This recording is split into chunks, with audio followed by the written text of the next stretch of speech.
Assalamu alaikum, I'm your host Hira Ashraf and welcome to my channel Psychology in Easy Way। आज हम पढ़ेंगे एक और anxiety disorder के बारे में जो कि है सिलेक्टिव म्यूटिज्म। नाम से ही वाज़ेह और सिलेक्टिव मींस स्पेसिफिक या खास, कोई भी मतलब खास होने को सिलेक्टिव। म्यूटिज्म का वर्ड जो है म्यूट से निकला है, म्यूट मतलब खामोश होने को कहते हैं। सिलेक्टिव म्यूटिज्म एक ऐसी डिसऑर्डर है, साइकोलॉजिकल डिसऑर्डर है जिसमें क्या होता है कि इंसान कुछ खास सिचुएशंस में म्यूट हो जाता है। एंजाइटी की वजह से कुछ खास सिचुएशंस में नहीं बोलता। अब इसमें हम इस वीडियो में हम इसका डायग्नोस्टिक क्राइटेरिया और इसके कॉजेज देखेंगे कि होती क्यों है और इसका क्राइटेरिया क्या है कि कैसे इसको डायग्नोस किया जा सकता है। इसका डायग्नोस्टिक क्राइटेरिया में 5 क्राइटेरिया आ जाते हैं।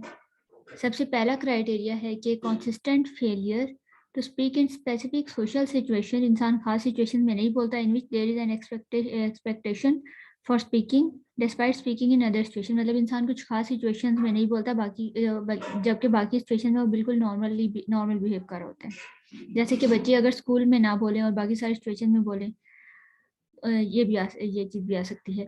The disturbance interferes with educational और ऑक्यूपेशनल अचीवमेंट और विद सोशल कम्युनिकेशन। तो इससे इंसान की एजुकेशनल लाइफ, इंसान की occupational life, social life disturb हो सकती है। The duration of the disturbance is at least 1 month.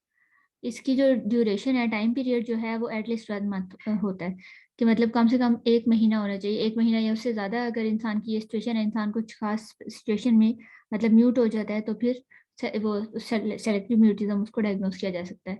Not limited to the first month of school. और ये जो 1 मंथ का ड्यूरेशन है, ये स्कूल का फर्स्ट मंथ नहीं होना चाहिए, क्योंकि जब जैसे ही बच्चों के स्कूल शुरू होते हैं तो शुरू में तो होते हैं, जब मतलब नए नए दोस्त मिलते हैं उनको दोस्त बनाने में और एडजस्ट होने में टाइम लगता है। तो फर्स्ट मंथ, स्कूल का फर्स्ट मंथ हम कंसिडर नहीं करते हैं। अगर बाद में भी यही सिचुएशन रहती है तो फिर हम सिलेक्टिव म्यूटिज्म कंसिडर कर सकते हैं। Failure to speak is not attributable to the lack of knowledge. और जो बच्चे म्यूट हो जाते हैं, मतलब या कोई भी इंडिविजुअल के बारे में है, तो वो लैक ऑफ नॉलेज की वजह से नहीं होता। ऐसा नहीं होता कि उनको नॉलेज नहीं है और comfort with the spoken language required in the social situation. उनको लैंग्वेज इशू भी नहीं होता कि उनको लैंग्वेज नहीं आती है, बोलना नहीं आता। ये सिर्फ एंजाइटी की वजह से होता है कि वो बोलना बंद कर देते हैं। The disturbance is not better explain by communication disorder. इसको हम किसी और डिसऑर्डर से एक्सप्लेन नहीं कर सकते। किसी और उनको कोई कम्युनिकेशन डिसऑर्डर नहीं होती and does not occur exclusively during the course of autism spectrum disorder, schizophrenia and other psychotic disorder.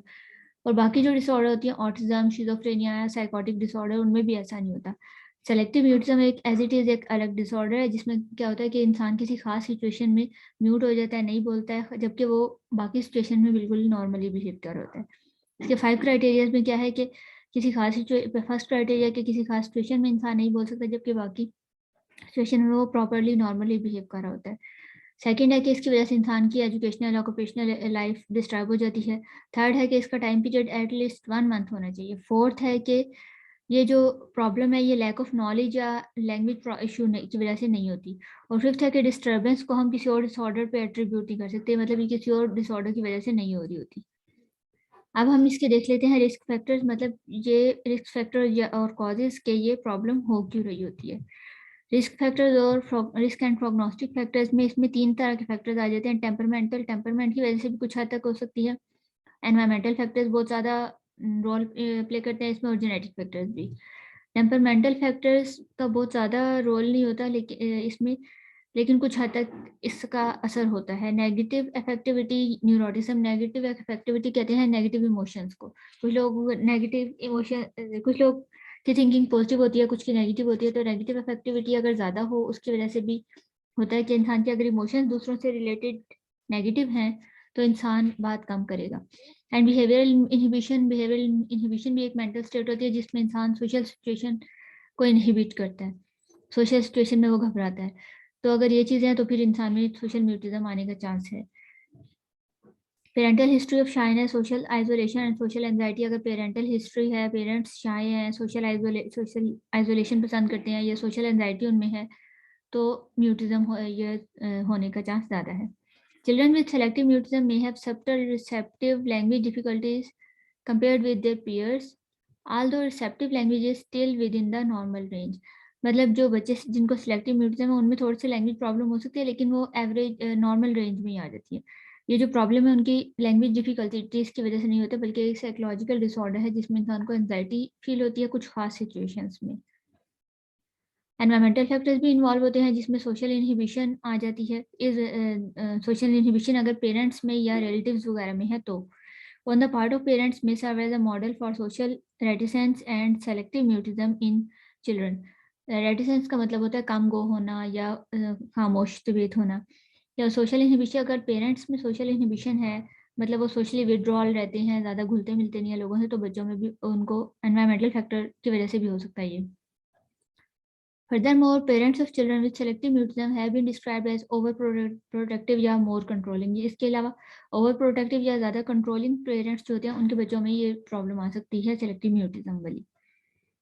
Then parents of children with other anxiety disorder and no disorder.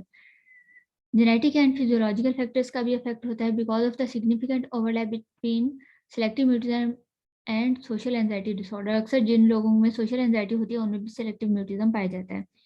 There may be a shared genetic factor between these factor conditions. मतलब ये दोनों condition जो है social anxiety disorder और selective mutism, इन दोनों में genetics का भी रोल होता है। पेरेंट्स में अगर कोई भी इशू आ रहा है तो फिर आगे ऑफस्प्रिंग्स में होता है। रिस्क एंड प्रोग्नोस्टिक फैक्टर, इसके कॉजेज में इंसान के कुछ हद तक टेम्परमेंट का भी होता है। अगर इंसान की नेगेटिव इफेक्ट है, नेगेटिव इमोशंस हैं या बिहेवियरल इनहिबिशन है उसमें, तो वो म्यूट रहेगा कुछ सिचुएशंस में। एनवायरमेंटल फैक्टर्स का भी, पेरेंट्स रिलेटिव्स का भी इफेक्ट होता है और जेनेटिक फैक्टर्स का भी इफेक्ट होता है। ये था सिलेक्टिव म्यूटिज्म का क्राइटेरिया और इसकी कॉजेस। अगर वीडियो अच्छी लगी हो तो चैनल को लाइक और सब्सक्राइब जरूर करिएगा। अगली वीडियो तक के लिए अल्लाह हाफिज़।